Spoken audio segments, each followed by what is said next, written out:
Boa tarde, gente. Queria falar um pouquinho, a Rosária pegou o lado do Japão, o outro lado do mundo. Eu queria falar um pouco sobre como é que está a nossa legislação de incêndio aqui. Sendo um congresso de sprinklers, eu vou focar na parte de sprinklers, porque eu acho que a gente tem um problema muito grande nas mãos, que é a quantidade de incêndios graves que nós temos em prédios do patrimônio histórico-cultural, e a legislação não está, em termos de qualidade, em termos de profundidade, não está acompanhando isso. Então, a gente está prolongando uma situação que estava ruim e vai continuar a ser ruim se a legislação continuar como está agora. O incêndio do Museu Nacional foi o último dos grandes incêndios em prédios do patrimônio histórico. Todo mundo ficou triste, eu fiquei muito triste com isso. Eu acho muito interessante que talvez incêndios em prédios desse tipo são o único tipo de incêndio onde não há vítimas humanas, que também nos leva a ficar emocionado. Porque eu acho que a gente perde uma parte da família, da nossa história, a gente perde uma parte do que forma a gente como povo e como país, quando um prédio desse se queima todo e queima todo o seu conteúdo. Ele não é o único, né? Nos últimos tempos, a Rosária acabou de falar do Museu da Língua Portuguesa, que foi outro que talvez aqui muita gente tenha frequentado o Museu da Língua Portuguesa, tenha levado seus filhos lá, e quando queimou também causou uma comoção e causou uma certa tristeza em todo mundo. Eu conversando com muita gente, as pessoas se sentindo genuinamente incomodadas com esse incêndio. Felizmente, esse prédio está sendo reconstruído. A BSPK começou um trabalho com a Fundação Roberto Marinho, propondo que a BSPK fizesse a revisão do projeto de sprinklers. O Corpo de Bombeiros exigiu a instalação de sprinklers agora na reconstrução, então nós propusemos fazer a revisão do projeto para garantir que fosse instalado e fosse colocado de uma maneira o mais próximo do ideal possível. Sendo uma edificação histórica, não dá para proteger como se protegeria uma edificação nova. Tem uma série de limitações, mas dentro do possível a gente gostaria que estivesse muito bem protegido, e acho que vai estar. Espero que esteja. Já que estou no tema aqui, eu gostaria de agradecer aos associados da BSPK que estão fazendo parte dessa comissão que está fazendo a análise. A Aline Correia, representando a FM Global, o Freitas, a Ricardo Shirakawa e a Aline da IP, que já foi embora, eu acho, mas todo mundo está doando tempo gratuitamente para fazer essa revisão. A gente lembra sempre do Museu da Língua Portuguesa, lembra do Museu Nacional. Pouca gente se lembra que há pouquíssimo tempo queimou o Liceu de Artes e Ofícios aqui em São Paulo, um galpão inteiro. Felizmente já foi reconstruído, mas todo esse dinheiro que foi gasto para a reconstrução poderia estar sendo gasto para a reforma do Museu Paulista, mas está sendo gasto para reconstruir, coisa que não deveria ter queimado. Quem se lembra do Teatro Cultura Artística, ali no centro da cidade, desde 2008, continua, a obra não começou ainda, tem um projeto para ser reconstruído, continua o buraco lá na Vaiandava.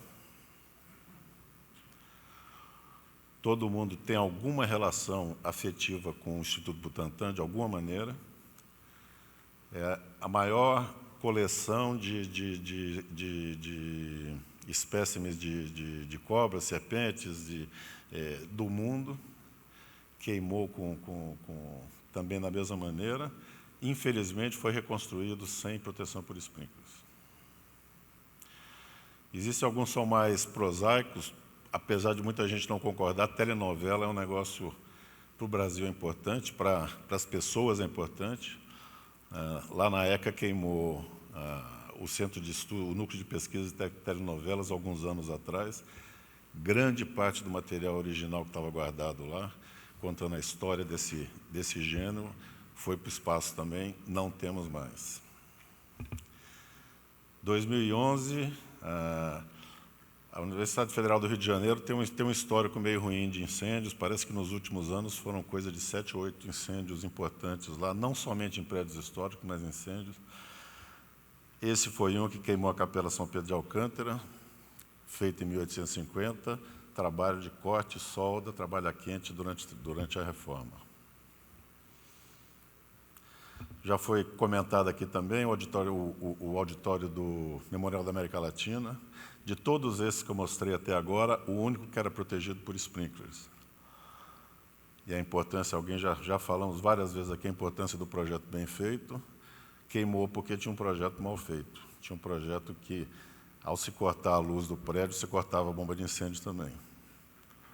E esse prédio sempre me chamou a atenção, que quando eu fui buscar mais informações na época do incêndio, me contaram que o Niemeyer tinha, inclusive, exigido uma cor específica da chapinha do sprinkler, que era para que não influenciasse em nada a estética do prédio. Mas esqueceu de fazer o projeto direito. O resultado foi esse aí. O caso mais antigo aqui que eu tenho, de 1999, a Igreja de Nossa Senhora do Carmo, a igreja de 1784, lá em Mariana, queimou também. É um incêndio que lá para Minas Gerais é um incêndio emblemático para eles, porque também foi muito importante. O interessante, alguns desses prédios eles já voltaram e já estão de pé de novo. A Igreja de Nossa Senhora do Carmo ela foi restaurada, está aí. O Museu da Língua Portuguesa está sendo reconstruído. O Teatro Cultura Artística, o projeto está aí, não sei quando vai ser feito. Se não me engano, no Museu da Língua Portuguesa, a gente está falando de 45 milhões de reais para reconstruir o prédio. Para um setor que precisa de dinheiro para pagar a conta de luz e para resolver vazamento, é muito desperdício, né? Então, a gente precisa, nós, como gente de incêndio, precisamos tentar fazer alguma coisa, encaminhar alguma proposta de solução, ou alguma proposta de, pelo menos, melhorar a situação atual. E longe de mim achar que o problema aqui é o incêndio. Eu sei, e todo mundo sabe, que o problema aqui é falta de manutenção, é falta de dinheiro, é falta de cuidado com o prédio. O incêndio vamos dizer, é a evidência que aparece é a demonstração do descaso. Então, a gente pode tentar, pelo menos, aí, evitar que isso aconteça, se acontecer, que aconteça com menos violência, né? Mais um caso aqui, no Paraná também, Teatro Ouro Verde, é um prédio mais recente, também queimou todo. Ou seja, não é algo que acontece só de vez em quando.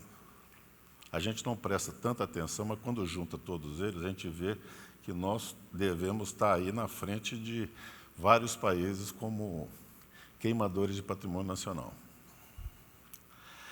E o interessante que eu vi quando comecei a me interessar pelo tema e pesquisar sobre o tema, que não é por falta de discussão e não é por falta de informação. A gente começa a ver que o mundo se preocupa com isso. Existem várias organizações internacionais que têm publicações sobre isso, falam sobre como se deve proteger. O ICRON é uma organização multilateral de governos, entre governos, tem dezenas de países que fazem parte, faz recomendações de como se deve cuidar do patrimônio histórico. A professora Rosária Ono, que batalha nessa área há muitos anos, já escreveu livro, já tem, toda hora está fazendo palestra e falando sobre isso. Ou seja, não é algo que não se discute. Até no meio se discute.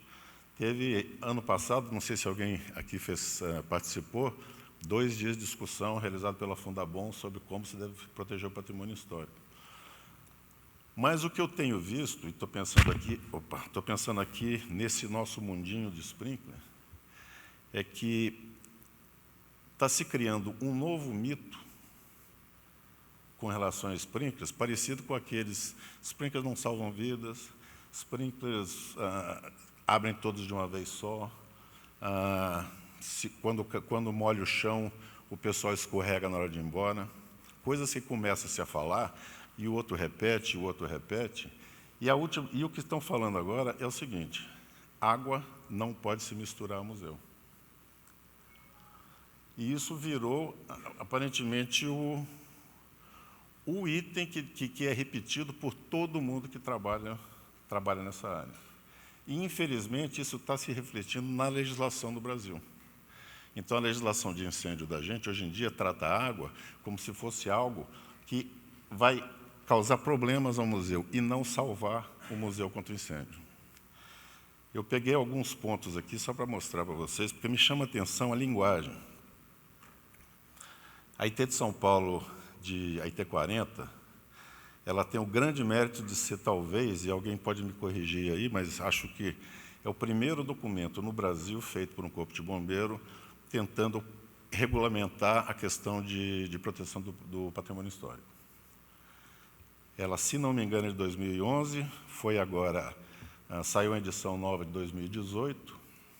O que me chama a atenção sobre a linguagem, e aqui eu estou falando novamente somente no que se trata de sprinklers, a IT 40 não trata de sprinklers. Nas referências, não existe nenhuma referência com relação à norma brasileira de sprinklers. A primeira recomendação, quando se fala sobre proteção contra incêndio, recomenda-se sistemas de gases limpos. E aparece uma frase que depois vai ser repetida ao longo de vários documentos como esse no Brasil, que é: onde não seja admissível a utilização de água como meio de combate a incêndio, a fim de não danificar irreparavelmente o acervo existente. E aí continua. Isso pode ser falado de várias maneiras, mas é sempre essa preocupação que a água vai danificar e não que a água vai controlar o incêndio. Aí a gente vai para a IT de Minas, que começou como uma cópia da IT de São Paulo, lá para trás, e agora, nessa última revisão de 2017, eles fizeram realmente ampliaram muito o documento. Então, passou para um documento de várias páginas. Eles já tratam especificamente, fazem referência a sistema de chuveiros automáticos, sistema de sprinklers, mas se a gente vê a linguagem que é usada, é uma linguagem assim: cuidado, isso aqui vai estragar o que está dentro do museu.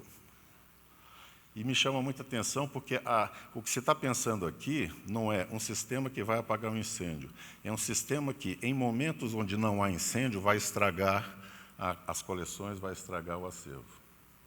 Então, esse tipo de enfoque, eu acho que é algo que a gente precisa alertar e, de alguma maneira, tentar modificar. Não adianta a gente ficar só reclamando entre nós, né?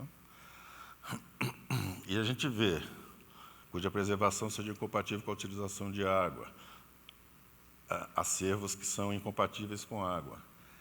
Não se fala nenhuma vez em acervos incompatíveis com fogo, acervos que são danificados por fogo. O que é algo interessante, porque a gente consegue secar um livro de 1600 e pouco, você primeiro congela, depois você começa a recuperar e você tem um livro de volta. Um livro de 2010 queimado não serve mais para nada. Então, a água tem que deixar de ser vista como algo que vai causar danos.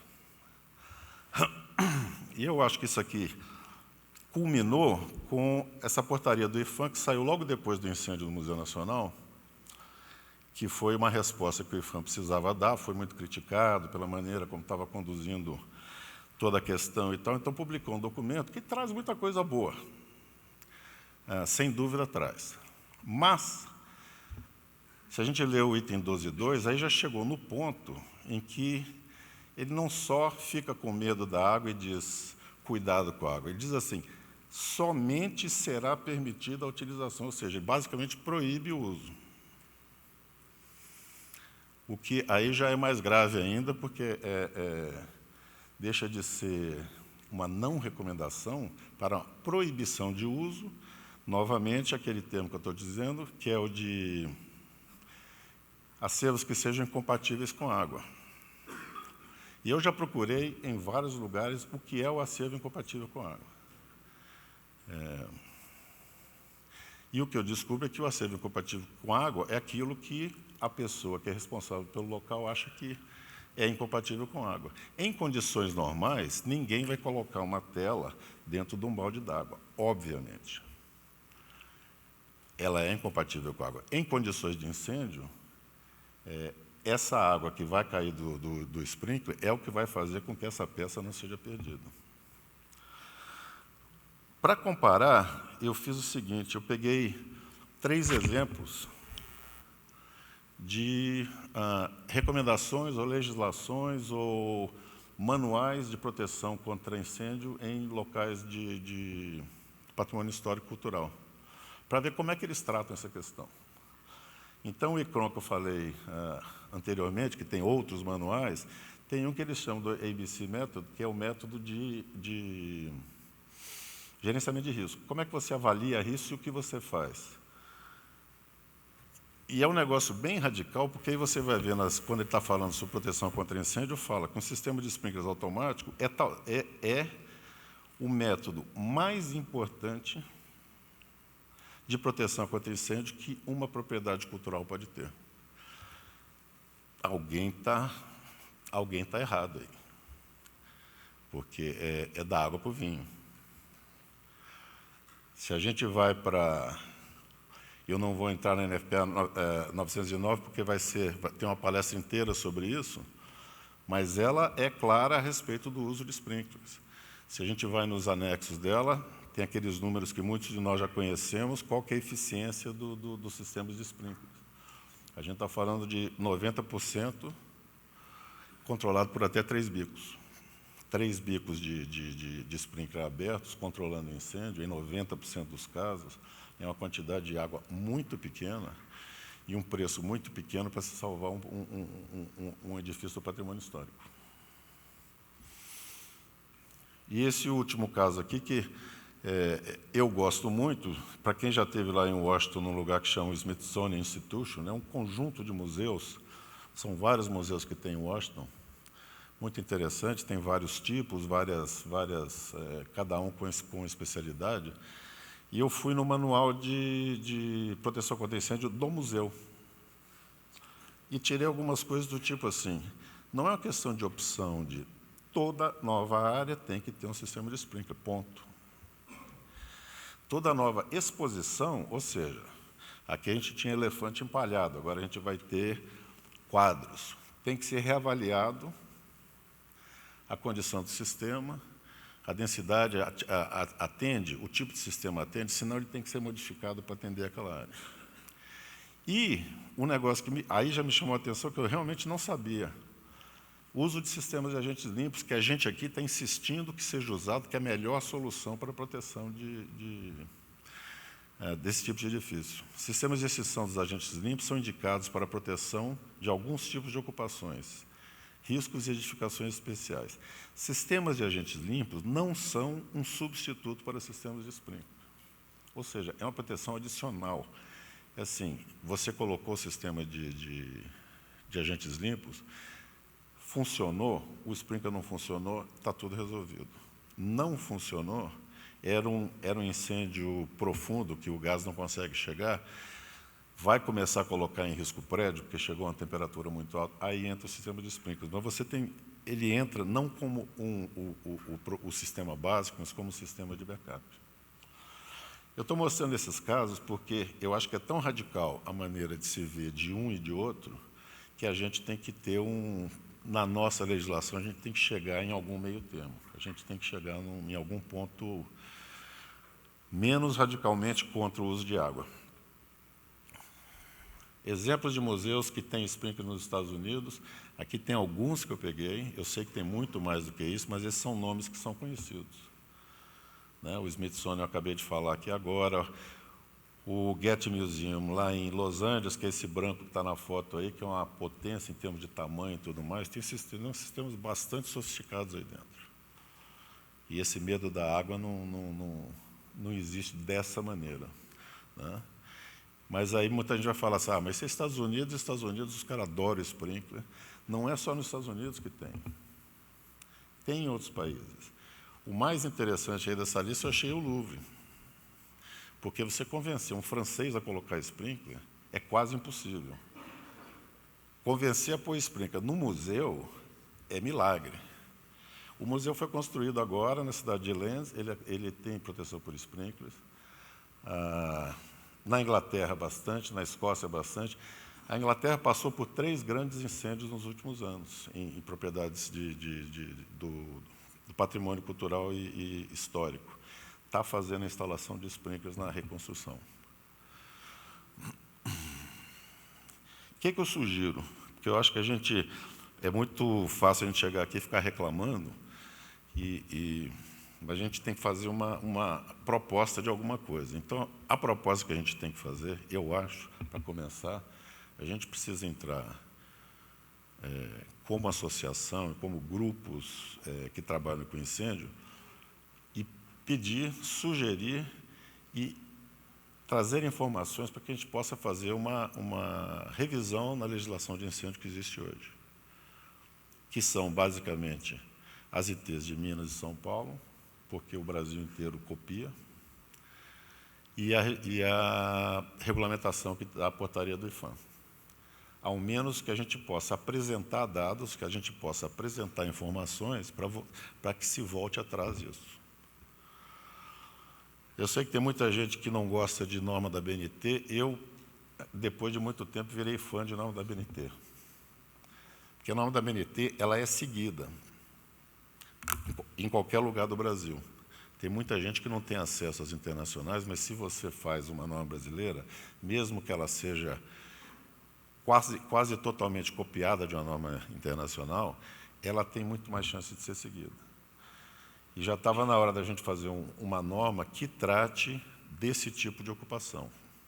Minha sugestão seria baseada na 909. Existem outras normas no mundo que poderiam ser usadas também para fazer esse tipo de... seria como base para uma norma nova. Por que ela é importante? Porque ela trataria isso, primeiro, no Brasil inteiro como uma coisa só, e o mais importante, ela seria feita com corpos de bombeiros, com técnicos, com pessoal de museu, do patrimônio, com todo mundo que tem interesse na coisa. Porque, até agora, o que foi feito não foi feito dessa maneira. Eu proponho também que a gente, a partir do ano que vem, coloque isso como um projeto da Frente Parlamentar em Brasília, porque lá se trata de assuntos que são assuntos nacionais em termos de incêndio, não tem assunto mais nacional do que a proteção do patrimônio histórico e cultural do Brasil.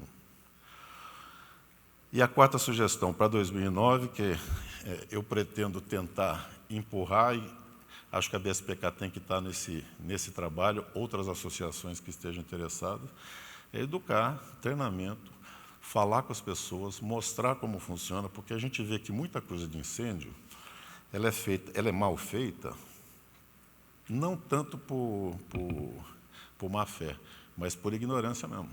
Ignorância naquele sentido mais puro da palavra ignorância, que é não ter acesso à informação.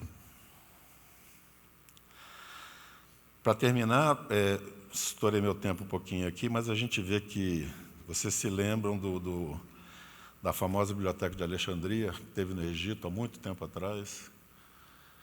E, apesar da história estar sendo sempre revisitada, eu aprendi que ela terminou num incêndio só, mas, na verdade, descobri que ela terminou ao longo de vários incêndios, mas aqui, na época, tinha todo o conhecimento humano, ou quase todo o conhecimento humano.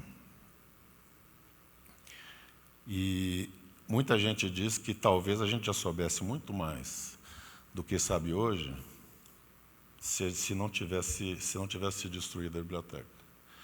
Então, vamos pensar nisso aí, com o nosso patrimônio, já temos pouca coisa conservada, não vamos deixar que isso seja destruído para o futuro. Obrigado.